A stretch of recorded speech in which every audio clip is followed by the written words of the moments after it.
ये कहानी शुरू होती है एक हाई स्कूल की लड़की गोरिया से, जिसने अपनी मेहनत और लगन से बैंकॉक के सबसे लग्जरी स्कूल कोचर हाई स्कूल में स्कॉलरशिप हासिल की है। लेकिन ये जगह आम नहीं है। यहाँ सिर्फ अमीरों के बच्चे पढ़ते हैं, जहाँ दिखावा ही सब कुछ है। और गोरिया जैसी साधारण लड़की यहाँ बिल्कुल फिट नहीं बैठती। एक दिन क्लास में उसके पास एक नई स्टूडेंट हाना आती है। वो दूसरे देश से आई है और दोस्त बनाने में उसे दिक्कत हो रही होती है। इसलिए जब उसे गोरिया जैसी प्यारी और फ्रेंडली लड़की दिखती है तो वो उससे दोस्ती की रिक्वेस्ट करती है। गोरिया मुस्कुराते हुए हाँ कहती है, लेकिन साथ ही एक जरूरी चेतावनी भी देती है। इस स्कूल में एक ग्रुप है जिससे जितना दूर रहो उतना बेहतर। उसका नाम है F4। 4 अमीर और ताकतवर स्टूडेंट्स का ग्रुप है, जिनके नाम है थाइम, रेन, केविन और MJ। ये चारों स्कूल के किंग्स माने जाते हैं। अगर कोई उनसे पंगा ले ले तो अगले दिन उसके लॉकर में एक रेड कार्ड मिलता है, जिसका मतलब है अब वो F4 की टारगेट लिस्ट में है। और फिर उसके साथ जो होता है वो किसी बुरे सपने से कम नहीं। तभी एक स्टूडेंट को रेड कार्ड मिलता है और पूरा स्कूल पुराने स्टेडियम में जमा हो जाता है, जहाँ F4 उस बेचारे को सबके सामने अपमानित करने वाला होता है। ये देखकर साफ लगता है कि इस स्कूल में ताकत और डर ही चलता है। लेकिन हैरानी की बात यह है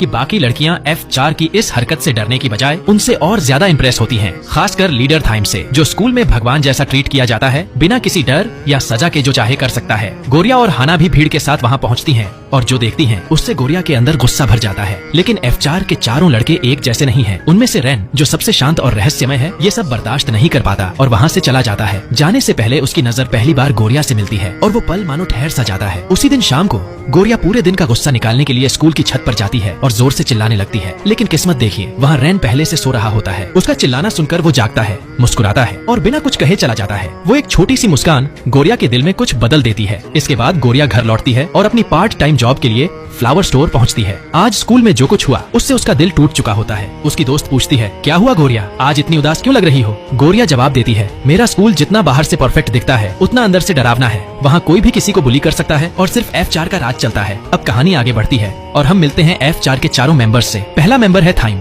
जिसकी माँ थाईलैंड की सबसे बड़ी बिजनेस वुमन है। थाइम उनका इकलौता बेटा है, इसलिए वो बेहद बिगड़ा हुआ, घमंडी, लेकिन साथ ही बेहद टैलेंटेड भी है। वो स्पोर्ट्स में एक्सीलेंट है और पूरे स्कूल की लड़कियां उस पर फिदा हैं। दूसरा मेंबर है MJ, जो एक माफिया का बेटा है, खुद भी थोड़ा गैंगस्टर टाइप, लेकिन अंदर से बहुत शांत और समझदार। तीसरा मेंबर है केविन, जिसके पिता एक बड़े पॉलिटिशियन है। और चौथा मेंबर है रेन, जो बाहर से तो बहुत रॉयल और रिजर्व लगता है, लेकिन उसका परिवार कोरिया की सबसे बड़ी फार्मास्यूटिकल कंपनी चलाता है। ये चारों मिलकर F4 हैं, इस स्कूल की सबसे ताकतवर, सबसे डरावनी और सबसे चर्चित टीम। और अब गोरिया की कहानी इन चारों से टकराने वाली है। अगले दिन लंच टाइम पर गोरिया और हाना एक एक्स स्टूडेंट मीरा के बारे में बात कर रही होती हैं, जो F4 की पुरानी मेंबर थी। बेहद एलिगेंट, स्मार्ट और अब फ्रांस में पढ़ाई कर रही है। लेकिन ये शांत पल ज्यादा देर नहीं टिकता। हाना गलती से ट्रे गिरा देती है और खाना किसी के जूतों पर गिर जाता है। वो कोई आम लड़का नहीं बल्कि F4 का लीडर थाइम होता है। पूरा कैफेटेरिया सन्न हो जाता है। हाना डर के मारे माफी मांगती है और कहती है कि वो जो कहेंगे वो करेगी। तब थाइम मुस्कुराते हुए एक बेहद गंदी बात